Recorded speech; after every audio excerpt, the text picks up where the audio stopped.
Hello everyone. More episode তোমাল সকলোকে নতুন ভিডিঅ'লৈ স্বাগতম জনাইছো। আজি এই ভিডিঅ'টোত আমি দশম শ্ৰেণীৰ কেইটামান ইম্পৰ্টেন্ট এমসিকিউ চাবলৈ ওলাইছো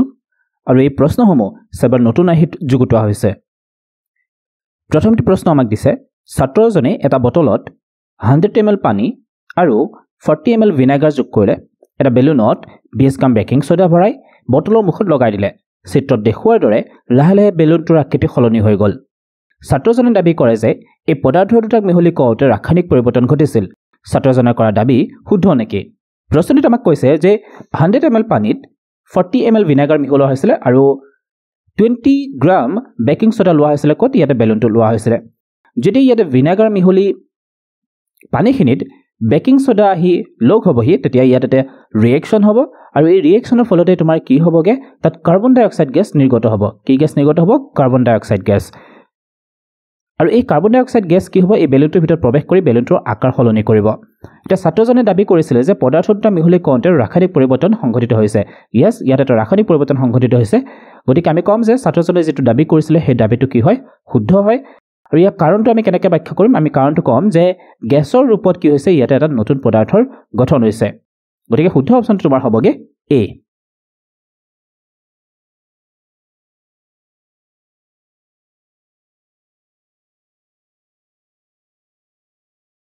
কুৱেশ্যন নম্বৰ 2। চিত্ৰটোত কেইটামান ৰাসায়নিক বিক্ৰিয়া দেখুওৱা হৈছে। কোনটো বিকল্পই বিক্ৰিয়াবোৰৰ বিক্ৰিয়ক আৰু বিক্ৰিয়াজাত পদাৰ্থ চিনাক্ত কৰে? এতিয়া ইয়াত যদি আমি ৰাসায়নিক সমীকৰণ কেইটা মন কৰোঁ তেতিয়াহ'লে আমি ক'ম যে কাৰ্চিনডালৰ বাওঁফালে থকাখিনি হৈ গ'ল তোমাৰ বিক্ৰিয়ক পদাৰ্থ আৰু কাৰ্চিনডালৰ সোঁফালে থকাখিনি হৈ গ'ল বিক্ৰিয়াজাত পদাৰ্থ। গতিকে ইয়াত যদি আমি প্ৰথম সমীকৰণটো মন কৰোঁ তেতিয়াহ'লে বিক্ৰিয়ক পদাৰ্থ আছিলে হাইড্ৰজেন আৰু ক্লৰিন আৰু দ্বিতীয়টোত আছিলে তোমাৰ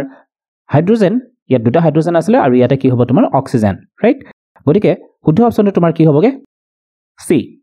বিক্ৰিয়াজাত পদাৰ্থ আমি ইয়াতে পাইছিলোঁ HCl আৰু ইয়াতে আমি পাইছিলোঁ 2H2O। তো শুদ্ধ অপশ্যনটো তোমাৰ হ'বগে চি।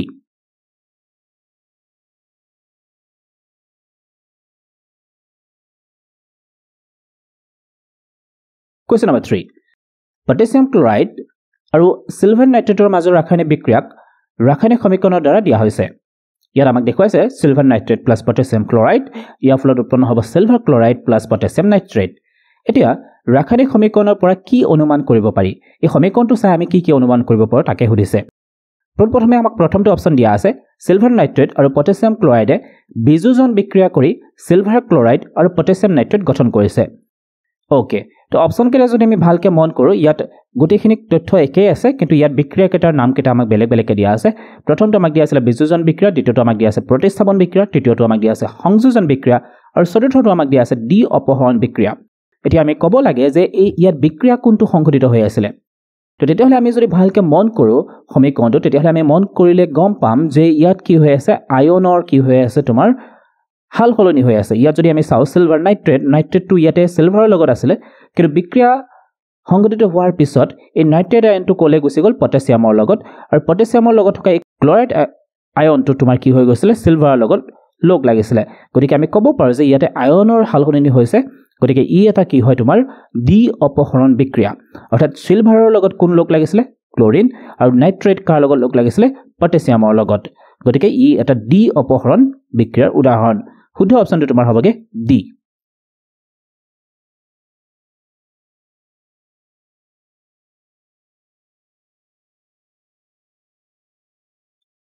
Question number 4। দুটা পৃথক বিকাৰত pH2 দ্ৰৱ ভৰাই দিয়া হৈছে। দুটা পৃথক বিকাৰ আছিলে আৰু ইয়াতে কি কৰা হৈছে? pH2ৰ দ্ৰৱ ভৰাই দিয়া হৈছে। গতিকে ইয়াতে pHৰ মান তোমাৰ হৈ আছে 2। ছেম ইয়াতো 2। অ'কে, কেইটোপালমান মিথাইল অৰেঞ্জ আৰু ফিনলফথেলিন পৃথক পৃথককৈ দুয়োটা দ্ৰৱত যোগ কৰা হ'ল। এতিয়া ইয়াৰে এটাত তোমাৰ লগ কৰা হৈছে মিথাইল অৰেঞ্জ, এটাত তোমাৰ দিয়া হৈছে মিথাইল অৰেঞ্জ আৰু আনটোত তোমাক দিয়া আছে ফিনলফথেলিন। অ'কে, আনটোত তোমাৰ ফিনলফথেলিন দিয়া আছে। এতিয়া সূচকবোৰৰ ৰং কেনেকৈ সলনি হ'ব বুলি তোমাক সুধিছে। যিহেতু পোনপ্ৰথমে আমি মন কৰোঁ যে যিহেতু pH2 দ্ৰৱ লোৱা আছে, pH2 যিহেতু হৈ আছে দ্ৰৱটো, গতিকে আমি ক'ব পাৰোঁ যে দ্ৰৱটোৰ প্ৰকৃতি কি হ'ব? আম্লিক হ'ব। দ্ৰৱটোৰ প্ৰকৃতি কি হ'ব? আম্লিক, অৰ্থাৎ এচিডিক। দুটা দ্ৰৱৰে একেই হ'ব কাৰণ pHৰ মান দুটাতে একেই আছিলে। এতিয়া এটাত মিহলোৱা হৈছিলে মিথাইল অৰেঞ্জ আৰু আনটোত হৈছে ফিনলফথেলিন। এতিয়া আমি ক'ব লাগে যে মিথাইল অৰেঞ্জ বা ফিনলফথেলিনে এচিডত কেনেকৈ ৰং পৰিৱৰ্তন কৰে। এতিয়া সেইটো যদি আমি মন কৰোঁ তেতিয়াহ'লে হ'বগে মিথাইল অৰেঞ্জ যেটো আছিলে সি কি কৰে? এচিডত ইয়াৰ ৰংটো ৰঙা হৈ যায় মিথাইল অৰেঞ্জৰ ক্ষেত্ৰত যদি আমি মন কৰোঁ তেতিয়াহ'লে ই এচিডত কি হয় ইয়াৰ ৰংটো সলনি কৰি ৰঙা হৈ যায় ইয়াৰ ৰংটো কি হৈ যাব ৰঙা হৈ যাব ৰাইট আৰু ফিনলফথেলিনৰ ক্ষেত্ৰত যদি আমি মন কৰোঁ তেতিয়াহ'লে এচিডৰ ক্ষেত্ৰত ইয়াৰ ৰংটো কি হয় সলনি নহয় এচিডৰ ক্ষেত্ৰত ইয়াৰ ৰংটো কি নহয় সলনি নহয় গতিকে ইয়াত আমি ক'ব পাৰোঁ যে ই যেনেকুৱা আছিলে তেনেকুৱাই থাকিব গতিকে আমি ক'ব পাৰোঁ ৰংবিহীন ৰাইট ৰংবিহীন ওকে তো ইয়াত যদি আমি মিলাই চাওঁ তেতিয়াহ'লে মিথাইল অৰেঞ্জটো কি হ'বগে ৰঙা গতিকে হেনেকুৱা অপচন কোনটো আছে এ আৰু সি আছিলে আৰু ইয়াৰ পিছত যদি আমি ফিনলফথেলিন মন কৰোঁ তেতিয়াহ'লে এটাত তোমাৰ দিয়া আছিলে গোলপীয়া আৰু আনটোত তোমাৰ দিয়া আছে ৰংবিহীন গতিকে আমি ক'ব পাৰোঁ যে শুদ্ধ অপচনটো তোমাৰ হ'বগে সি এচিড মাধ্যমত এচিডত কি হয় তোমাৰ মিথাইল অৰেঞ্জৰ ৰংটো কি হৈ যায় সলনি হৈ ৰঙালে আৰু ফিনলফথেলিনৰ ক্ষেত্ৰত আমি কোনো ধৰণৰ ৰঙৰ পৰিৱৰ্তন দেখিবলৈ নাপাওঁ ৰাইট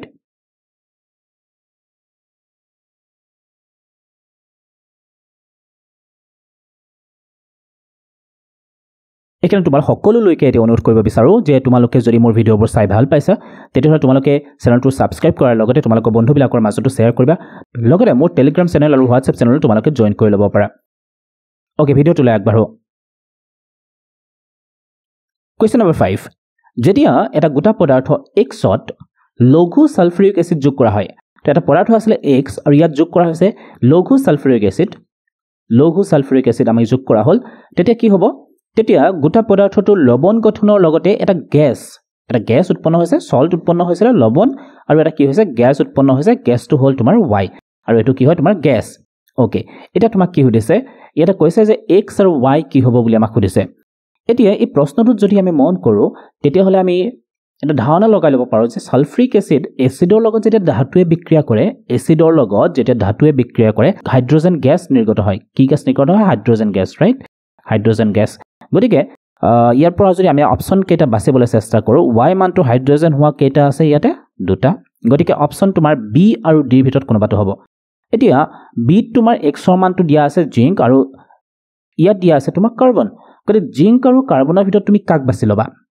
ইয়াৰ পৰা আমি ধাতুটো বাছি লম নহয় নে গতিকে ইয়াত ধাতু যদি আমি চাও তেতিয়াহলে কোন আছে জিংক obviously x ৰ মান কি হ'বগে zinc right so zinc plus H2SO4 যদি হয় ই কি উৎপন্ন কৰিব জিংক সালফেট এটা লবণ হয় জিংক সালফেট আৰু তোমাৰ হাইড্ৰোজেন গ্যাস নিৰ্গত হ'ব গতিকে শুদ্ধ অপচনটো তোমাৰ হ'বগে B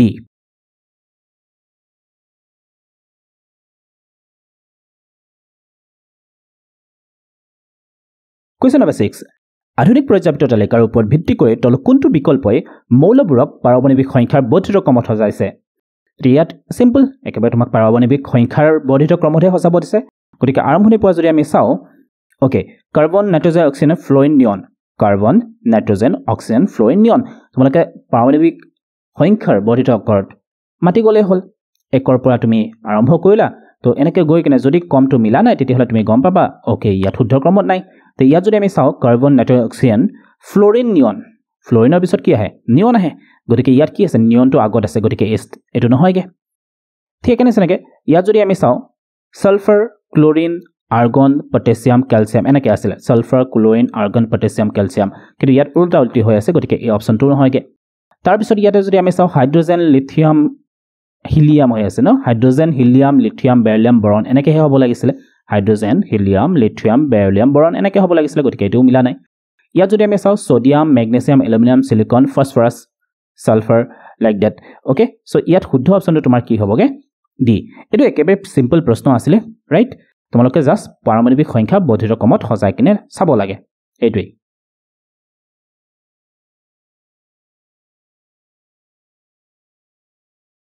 কোৱেশ্চন নম্বৰ 7 তলৰ চিত্ৰটোত এটা মৌলক ইয়াৰ পাৰমাণৱিক সংখ্যা আৰু ভৰ সংখ্যা হৈতে দেখুওৱা হৈছে কোনটো বিকল্পই মৌলটোক পৰ্যাপ্ত তালিকাত সজাইছে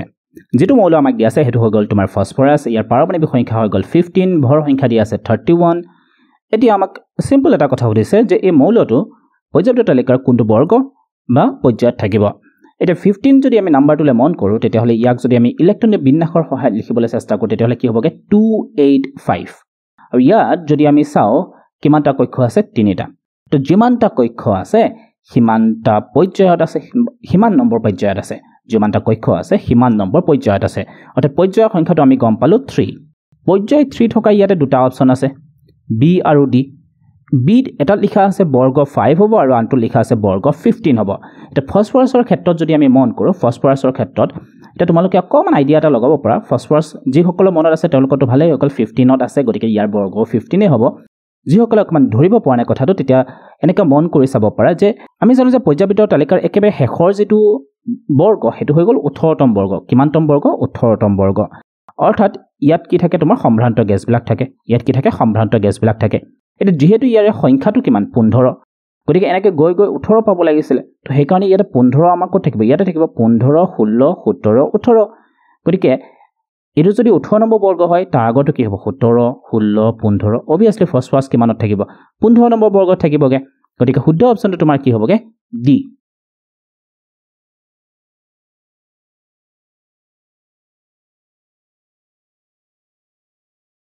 Question number 8 চিত্ৰত উদ্ভিদৰ দ্বাৰা খাদ্য তৈয়াৰ কৰাৰ প্ৰক্ৰিয়া দেখুওৱা আছে চিত্ৰৰ পৰা কোনটো উক্তি সিদ্ধান্ত ল'ব পাৰি ওকে তো আমাক এটা ডায়াগ্ৰাম দিয়া আছে উদ্ভিদে কেনেকৈ খাদ্য প্ৰস্তুত কৰে অলৰেডি তোমালোকে পঢ়ি আছা সূৰ্যৰ পোহৰৰ উপস্থিতিত বায়ুমণ্ডলৰ পৰা সংগ্ৰহ কৰা কাৰ্বন ডাই অক্সাইড আৰু হিপাই মাটিৰ পৰা সংগ্ৰহ কৰা পানীৰ সহায়ত ইহঁতে কি কৰে উদ্ভিদৰ সেউজীয়া পাতত খাদ্য প্ৰস্তুত কৰে এই কথাখিনি আমি জানো যে অপচন কেইটা অকমান যদি ভালকে মন দি পঢ়ো তেতিয়া হলে ইয়াৰ পৰা আমি শুদ্ধ অপচনটো বাছিব পাৰিম প্ৰথমটো আমাক দিয়া আছে উদ্ভিদে বায়ুৰ পৰা কাৰ্বন ডাই অক্সাইড বায়ুৰ পৰা কাৰ্বন ডাই অক্সাইড গ্ৰহণ কৰে মাটিৰ পৰা পানী কেঁচামাল হিচাপে শোষণ কৰি গ্লুকোজলৈ ৰূপান্তৰিত কৰে ওকে ইয়াৰ পিছত তোমাৰ কি দিয়া আছে মাটিৰ পৰা কাৰ্বন ডাই অক্সাইড হ'ব নোৱাৰে দেন উদ্ভিদে বায়ুৰ পৰা অক্সিজেন আৰু মাটিৰ পৰা গ্লুকোজ এটো হ'ব নোৱাৰে উদ্ভিদে বায়ুৰ পৰা অক্সিজেন আৰু মাটিৰ পৰা খনিজ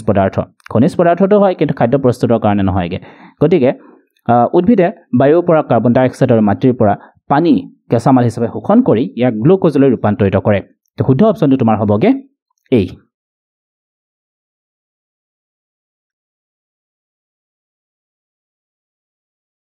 Question number 9 ছাত্ৰ এজনে উদ্ভিদৰ পুষ্টিৰ গুৰুত্ব অধ্যয়ন কৰিবলৈ এটা পৰীক্ষা স্থাপন কৰে ছাত্ৰজনে একেটা সুস্থ উদ্ভিদৰে দুটা টাব পাত্ৰ 1 আৰু পাত্ৰ 2 হিচাপে লয়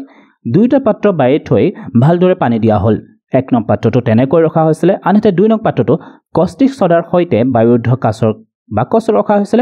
কষ্টিক ছডাই চৌপাশত থকা কাৰ্বন ডাই অক্সাইড শোষণ কৰে দুদিনৰ পাছত ছাত্ৰজনে লক্ষ্য কৰে যে বায়ুত ৰখা গছজোপা সুস্থ হৈ থকাৰ বিপৰীতে পাত্ৰত ৰখা গছজোপাৰ পাতবোৰ সৰিছে আৰু তললৈ হালি গৈছে এই পৰ্যবেক্ষণৰ সম্ভাৱ্য কাৰণ কি হ'ব পাৰে তো প্ৰথমটো আমাক কাৰণ দিয়া আছে মাটিত পুষ্টিকৰ উপাদানৰ অভাৱ গতিকে এইটোটো হ'ব নোৱাৰে জীয়াই থকাৰ বাবে অক্সিজেনৰ অনুপস্থিতি এটো হ'ব নোৱাৰে 3 নম্বৰটো হ'ল ইয়াৰ পাতবোৰ লেলে যোৱাৰ কাৰণটো হ'ল তোমাৰ কি যে ই খাদ্য প্ৰস্তুত কৰিব পৰা নাই ওকে খাদ্য প্ৰস্তুত কৰিব পৰা নাই আৰু সেই কাৰণে কি হৈছে তোমাৰ ইয়াৰ পাতবোৰ হৰি গৈছে বা ইয়াৰ আগটো তললৈ হালি গৈছে গতিকে ইয়াৰ পৰা শুদ্ধ অপচনটো তোমাৰ কি হ'বগে সি হালো সংশ্লেষণ কৰিবৰ বাবে ইহত অক্ষম হৈ পৰিছে ইহতক বায়ুৰুদ্ধ পাত্ৰত ৰখা হৈছে গতিকে ই খাদ্য প্ৰস্তুত কৰিবৰ কাৰণে কি পোৱা নাই কাৰ্বন ডাই অক্সাইড পোৱা নাই ওকে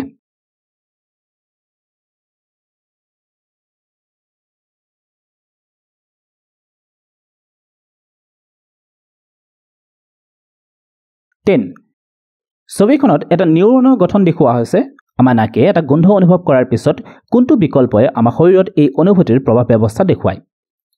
প্ৰথমতে কি কৈছে ঘ্ৰাণ সংগ্ৰাহী ওকে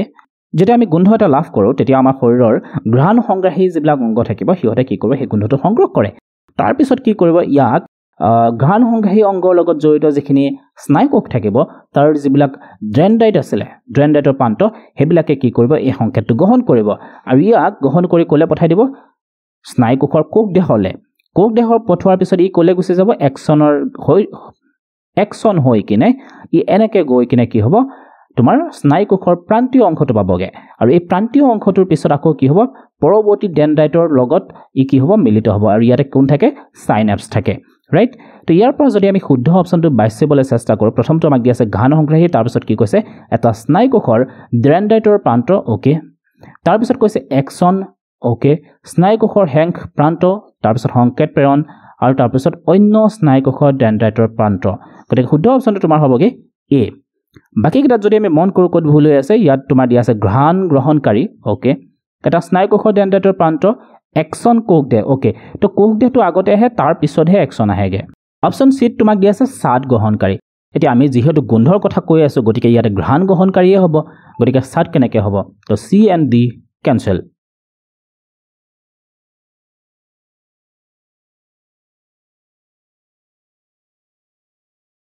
Question number 11. চিত্ৰত মগজুৰ চিহ্নিত গঠন দেখুওৱা হৈছে মগজুৰ কোনবোৰ অংশই ৰক্তচাপ নিয়ন্ত্ৰণ কৰে তো ৰক্তচাপৰ লগত জড়িত তোমাৰ অংশখিনি হৈ গ'ল তোমাৰ এই অংশখিনি য'ত কি আছে পন্স মেডুলা সেৰিব্ৰাম বিশেষকৈ মেডুলা অবলেগন্টা কি হয় তোমাৰ ৰক্তচাপৰ নিয়ন্ত্ৰণৰ লগত জড়িত গতিকে ইয়াৰ পৰা আমি শুদ্ধ অপচনটো কোনটো বাছিলাম সি পন্স মেডুলা সেৰিব্ৰাম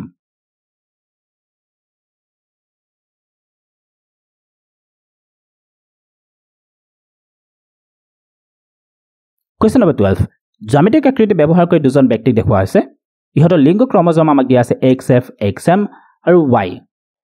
ৰে চিহ্নিত কৰা হয় ইহঁতৰ পুৰুষ আৰু মহিলা সন্তানৰ বাবে লিংগ ক্ৰমোজমৰ সম্ভাৱ্য সংমিশ্ৰণ কি হ'ব আমাক সুধিছে এটা প্ৰথমটোলে যদি আমি মন কৰো ইয়াৰ পৰা আমি ক্ৰমোজম দুটাক পৃথক কৰিলে এনেকুৱা হ'বগে আৰু ইয়াৰ পৰা পোৱা দুটাক আমি এনেকৈ লিখিব পাৰো XM আৰু XM এতিয়া ইহঁতৰ মাজত যেতিয়া আমি যোজন কোষটো গঠন কৰিম তেতিয়া হলে কি হ'ব এনেকুৱাকৈ আমি লিখিব পাৰো তো ইয়াৰ পৰা আমি কি লিখিম XF XM আৰু ইয়াৰ পৰা তোমাৰ কি হ'ব XM Y ৰাইট তো এই দুটা হ'ব তোমাৰ পুৰুষ আৰু মহিলাৰ কাৰণে ক্ৰমোজমৰ সংমিশ্ৰণ আৰু ইয়াৰ পৰা আমি যদি মন কৰো তেতিয়া হলে পুৰুষটো কোনটো হ'বগে দিস ওয়ান ৰাইট আৰু মহিলা তোমাৰ হ'বগে দিস ওয়ান তো যেহেতু মহিলাৰ ক্ষেত্ৰত কি থাকে দুটা ক্ৰমোজম একেই থাকে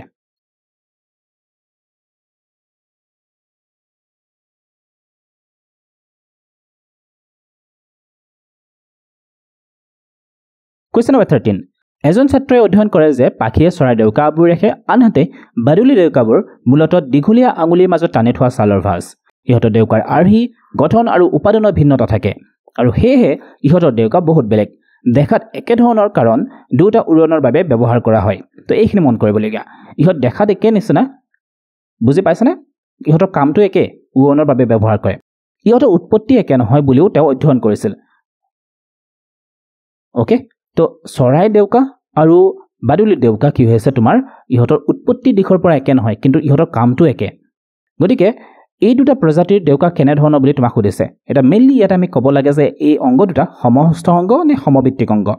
তো আমি জানো সমহস্ত অংগটো কি আছিল সমহস্ত অংগ তোমাৰ আছিল উৎপত্তি দিশৰ পৰা একে কিন্তু কাৰ্যৰ দিশৰ পৰা বেলেগ হ'ব পাৰে সমভিত্তিক অংগটো কি আছিল তোমাৰ উৎপত্তি দিশৰ পৰা একে নহয় কিন্তু কি হয় ইহঁতৰ কাৰ্যৰ দিশৰ পৰা ইহঁতৰ একেই হয় গতিকে ইয়াত তোমাৰ আমিতো গম পালো যে ইহঁতৰ উৎপত্তি দিশৰ পৰা একে নহয় চৰাই ডেউকা আৰু বাদুলি ডেউকা কি হ'ল উৎপত্তি দিশৰ পৰা একে নহয় গতিকে ই সমভিত্তিক অংগ হ'ব ইয়াত যদি আমি চাওঁ সমভিত্তিক অংগৰ কাৰণে দুটা অপচন আছে ওকে তাৰ কাৰণ কেইটা আমি পঢ়ি চাওঁ কিয়নো দুয়োটাৰ ডেউকাৰ আৰ্হি একে ওকে নেন তোমাৰ কৈছে কিয়নো ইহঁতৰ উৎপত্তি একে নহয় ইয়েছ সমভিত্তিক কিয় হয় কাৰণ ইহঁতৰ উৎপত্তি একে নহয় গতিকে শুদ্ধ অপচন তোমাৰ কি হ'বগে সি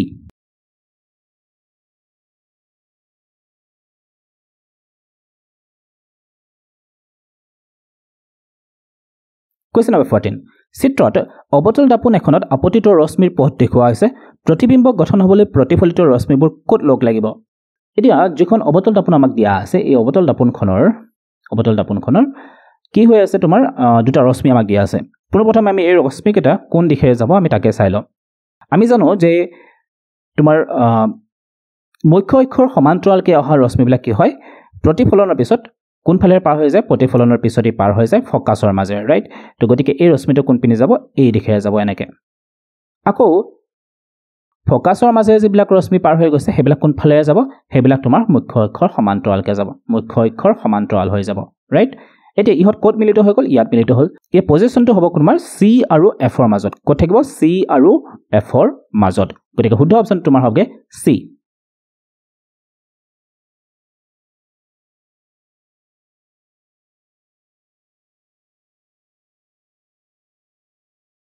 Question number 15. ৰেখাই 20 সেন্টিমিটাৰ ফকাছ দৈৰ্ঘ্যৰ উত্তল দাপোন এখনৰ সন্মুখত 20 সেন্টিমিটাৰ দূৰত্বত ফলৰ ৰসৰ বটল এটা ৰাখিলে প্ৰতিবিম্বটো ক'ত গঠন হ'ব আমাক সুধিছে ওকে পোনপ্ৰথমে আমি মন কৰোঁ যে আমাক যিখন দাপোন দিয়া আছে সেই দাপোনখনৰ প্ৰকৃতি কেনেকুৱা হয় সেই দাপোনখন হ'ল উত্তল দাপোন ওকে তোমালোকে যদি ভালকৈ মন কৰি থৈছা বা তোমালোকে আগতে যদি ভালকৈ চাই থৈছা তেতিয়াহ'লে তোমালোকে জানিবা যে উত্তল দাপোনে গঠন কৰা প্ৰতিবিম্ববিলাক সদায় কি হয় দাপোনখনৰ পিছফালে গঠিত হয় অৰ্থাৎ এই দিশত গঠিত হ'ব দাপোনখন ইয়াতে আছিলে দাপোনৰ কোনফালে থাকিব পিছফালে থাকিব গতিকে অপচন কেইটা যদি মই মন কৰোঁ দাপোনৰ পিছফালে থকা অপচন দুটা আছে গতিকে মই বি আৰু ডি কেনচেল কৰিলোঁ তো এতিয়া মোৰ দুটা অপচন আছে এটাত কৈছে যে দাপোনখনৰ পিছফালে ফকাছত গঠিত হ'ব অৰ্থাৎ ফকাছ বুলি যদি মই ধৰিলোঁ এইটো এফ বুলি ধৰিলোঁ আৰু এইটো চি তো এটাক কৈছে যে ইয়াত গঠন হ'ব আৰু আনটো আমাক দিয়া আছে দাপোনৰ পিছফালে 10 সেন্টিমিটাৰ দূৰত্বত গঠন হ'ব ওকে এটা আমাক ফোকাস দৈৰ্ঘ্য কিমান দিয়া আছিল ফোকাস দৈৰ্ঘ্য তোমাক দিয়া আছিল 20 সেন্টিমিটাৰ ৰাইট তো ইয়াৰ পৰা ইয়ালে 20 সেন্টিমিটাৰ লক্ষ্যবস্তুৰ দূৰত্ব ইয়াৰ পৰা ইয়ালে তোমাৰ কি হৈ আছে 20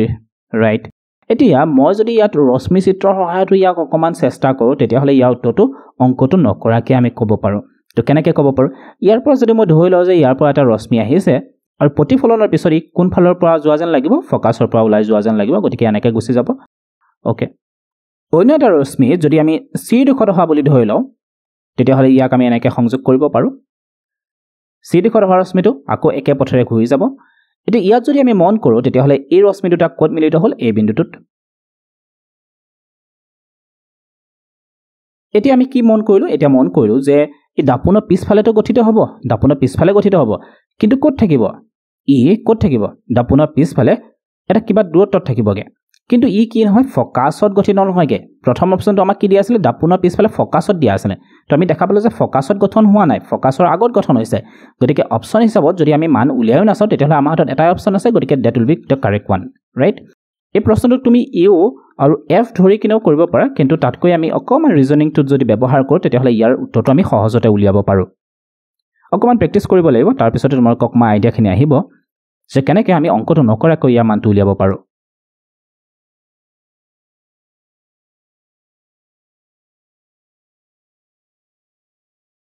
Question number 16 চিত্ৰত কাঁচৰ টুকুৰা এটাৰ মাজেৰে পাৰ হোৱা পোহৰৰ পথ দেখুওৱা হৈছে কিহৰ বাবে পোহৰৰ ৰশ্মি মুখ্য পথৰ পৰা বিচ্যুত হৈছে বুলি আমাক সুধিছে আমাক এটা গ্লাছৰ স্ল্যাব দিয়া আছে গ্লাছৰ স্ল্যাবত কি হৈছে এটা পোহৰ কেনেকৈ আহিছে তাকে দেখুৱাইছে তাৰ পিছত ই গ্লাছৰ স্ল্যাবত প্ৰৱেশ কৰিলে কৰাৰ পিছত আকৌ কি হৈ গ'ল ই ওলাই গৈছে এতিয়া অৰিজিনাল যেটো পাথ আছিল হেতু তোমাৰ এটো হ'ব লগা আছিল কিন্তু পোহৰটো যেতিয়া ইয়াৰ পৰা নিৰ্গত হৈ যায় তেতিয়া ইয়াৰ পাথটো হৈ যায় এইটো গতিকে এই যে পথটোৰ চেঞ্জ হ'ল বা বিচ্যুত হ'ল ই মুখ্য পথৰ পৰা যে বিচ্যুত হ'ল ইয়াৰ কাৰণটো আমাক সুধিছে ইয়াৰ কাৰণটো কি হ'বগে ইয়াৰ কাৰণটো হ'ল যে পোহৰ যেতিয়া লঘুতৰ মাধ্যমৰ পৰা ঘনতৰ মাধ্যমলৈ প্ৰৱেশ কৰে যেহেতু গ্লাছ স্ল্যাব গতিকে এটো কি হ'ব ঘনতৰ মাধ্যম তো ঘনতৰ মাধ্যমত সোমোৱাৰ লগে লগে পোহৰ কি হয় অভিলম্বৰ কাষ চাপে পোহৰ স্মিতে অভিলম্বৰ কাষ চাপিলে তাৰ পিছত আকৌ কি হ'ব ই যে আকৌ ঘনতৰ মাধ্যমৰ পৰা আকৌ যেতিয়া বায়ুলৈ গ'ল বায়ু মানে ঘনতৰ মাধ্যমৰ পৰা আকৌ লঘুতৰ মাধ্যমলৈ গ'ল তো এনেকৈ কি হৈছে মাধ্যমৰ পৰিৱৰ্তন হোৱাৰ কাৰণে কি হৈছে যেটো ৰশ্মি আহিছিল সেই ৰশ্মিটোৱে ইয়াৰ গতিপথ সলনি কৰিছে গতিকে ইয়াত শুদ্ধ অপচনটো তোমাৰ কি হ'ব মাধ্যমৰ ঘনত্বৰ পৰিৱৰ্তনৰ কাৰণে যেটো ৰশ্মিৰ মুখ্য পথ আছিল তাৰ পৰা ই বিচ্যুত হৈছে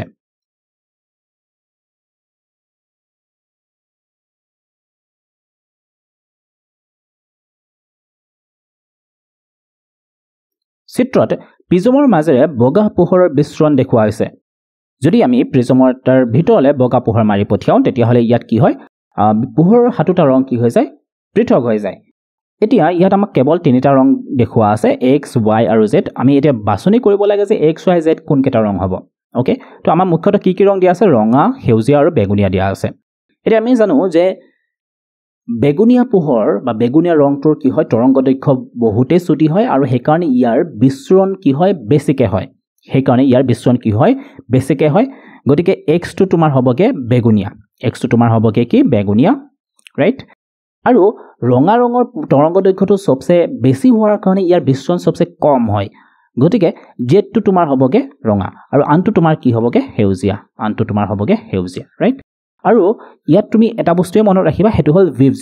ভিভ-জিঅ'ৰ যদি আমি প্ৰিজমটো এনেকৈ থকা বুলি ধৰি লওঁ তেতিয়াহলে ভিভ-জিঅ'টো তোমাৰ v টো তলৰ ফালৰ পৰা v ষ্টাৰ্ট হ'ব ভিভ-জিঅ'ৰ ৰাইট তো এনেকৈ থাকিব তো ৰেডটো আটাইতকৈ ওপৰত থাকিব v টোৰ কি হ'ব সবচে তলত থাকিব তো ইয়াত আমাক যেহেতু তিনিটা ৰঙৰ কথা কৈছিলে গতিকে v টো আছিল ইয়াতে then g and then r তো ক্ৰমটো গম পালে x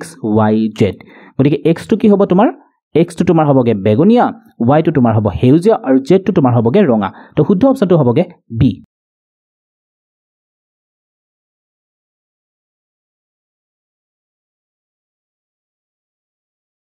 Question number 18 কোনটো বিকল্পই সূৰ্যোদয় আৰু সূৰ্যাস্তৰ সময়ত সূৰ্যৰ ৰঙা দেখাটো ব্যাখ্যা কৰে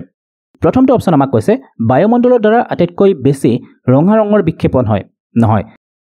আটাইতকৈ বেছি তোমাৰ বেগুনীয়া আৰু নীলা ৰঙৰ বিক্ষেপণ হয় তৰংগ দৈৰ্ঘ্য কম থকা যিবিলাক পোহৰ আছে হেবিলাক বেছিকৈ বিক্ষেপিত হয় ৰঙা ৰঙৰ পোহৰৰ তৰংগ দৈৰ্ঘ্যটো কি হয় তোমাৰ বেছি হোৱাৰ কাৰণে ইয়াৰ বিক্ষেপণ কমকে হয় বি সূৰ্য আৰু পৃথিৱীৰ মাজৰ দূৰত্ব কমি যায় সূৰ্যোদয় আৰু সূৰ্যাস্তৰ সময়ত পৃথিৱী আৰু সূৰ্যৰ মাজৰ দূৰত্ব বাঢ়ে নকমে গতিকে প্ৰথম ষ্টেটমেণ্টটো তোমাৰ ভুল আছিল দ্বিতীয় ষ্টেটমেণ্টটো তোমাৰ ভুল ৰঙা ৰঙৰ তৰংগ দৈৰ্ঘ্য বেছি ইয়েছ গতিকে ই অধিক দূৰত্ব অতিক্ৰম কৰে যেহেতু ৰঙা ৰঙৰ তৰংগ দৈৰ্ঘ্য বেছি গতিকে ইয়াৰ বিচ্ছুৰণ কমকে হয় গতিকে ইয়াৰ বিক্ষেপণ কমকে হয় গতিকে ই কি হয় বেছি দূৰত্ব অতিক্ৰম কৰে গতিকে শুদ্ধ অপচনটো তোমাৰ হ'বগে সি ডি অপচনটো তোমাক কি কৈছিলে যে বগা পোহৰ সাতটা ৰঙত পৃথক হৈ পৰে বায়ুমণ্ডলত কেৱল ৰঙা ৰঙহে প্ৰৱেশ কৰে আসলে এটো নহয় বায়ুমণ্ডলত প্ৰত্যেকটো ৰঙে প্ৰৱেশ কৰে ৰাইট তো শুদ্ধ অপচনটো তোমাৰ আছিল সি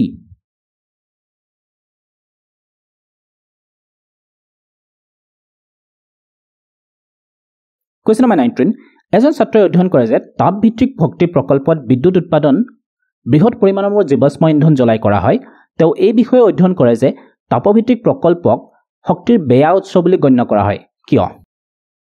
সো আমি জানো যে তাপভিত্তিক প্ৰকল্পবিলাকত বিদ্যুৎ উৎপাদন কৰিবৰ কাৰণে জীৱাশ্ম ইন্ধন জ্বলোৱা হয় এটা অপচন কেইটা আমাক কি দিয়া আছে যেহেতু ইয়াত অতি কম পৰিমাণৰ জীৱাশ্ম ইন্ধন ব্যৱহাৰ কৰা হয় নহয় তাপভিত্তিক প্ৰকল্পবিলাকত যথেষ্ট সংখ্যক জীৱাশ্ম ইন্ধন ব্যৱহাৰ কৰা হয় গতিকে এই অপচনটো ভুল হ'বগে বিটো তোমাক কৈছে যেহেতু জীৱাশ্ম ইন্ধন জ্বলালে ক্ষতিকাৰক গেছ নিৰ্গত হয় ইয়েস এই ষ্টেটমেণ্টটো তোমাৰ ট্ৰু সিটো কৈছে যেহেতু বিদ্যুৎ ক্ষতিকাৰক আৰু পৰিৱেশ প্ৰদূষিত কৰে ওকে এই ষ্টেটমেণ্টটো আমি বিদ্যুৎ উৎপাদনৰ লগত জড়িত কৰি আমি নকওঁ ডিটো তোমাক কৈছিলে যেহেতু তাপভিত্তিক প্ৰকল্পই কম পৰিমাণৰ বিদ্যুৎ উৎপাদন কৰে এটো নহয় তাপভিত্তিক প্ৰকল্পবিলাকে যথেষ্ট পৰিমাণে বিদ্যুৎ উৎপাদন কৰিব পাৰে গতিকে শুদ্ধ অপচনটো তোমাৰ হ'বগে বি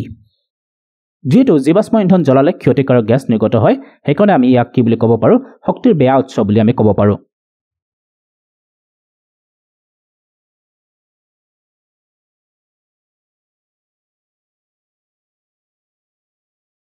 Question number 20 পানী উঠোৱা পাম্পৰ বাবে শক্তি উৎপন্ন কৰিবলৈ বতাহৰ পৰা শক্তি আহৰণৰ ব্যাখ্যা এইবোৰ কোনটো প্ৰক্ৰিয়া কৰে এটা আমি জানো যে বায়ুকল ব্যৱহাৰ কৰি আমি শক্তি উৎপন্ন কৰিব পাৰো আৰু এই বায়ুকলৰ পৰা যিখিনি শক্তি আমি আহৰণ কৰো সেইখিনি আমি পানী উঠোৱা পাম্পৰ কাৰণে ব্যৱহাৰ কৰিব পাৰো তো অপচন কেইটা আমি যদি মন কৰো তেতিয়া অপচন কেইটা আমাক দিয়া আছে প্ৰথমতে কৈছে যে বতাহৰ যান্ত্ৰিক শক্তিক গতি শক্তিলৈ ৰূপান্তৰিত কৰা হয় এতিয়া বতাহে কঢ়িয়াই লৈ আহে গতি শক্তি বতাহে কি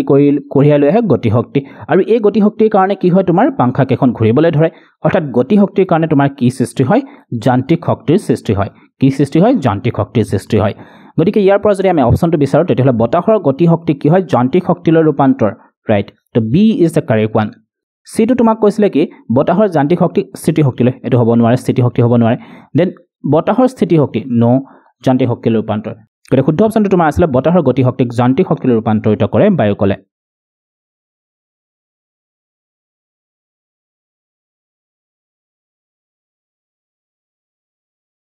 সো তোমালোক সকলোকে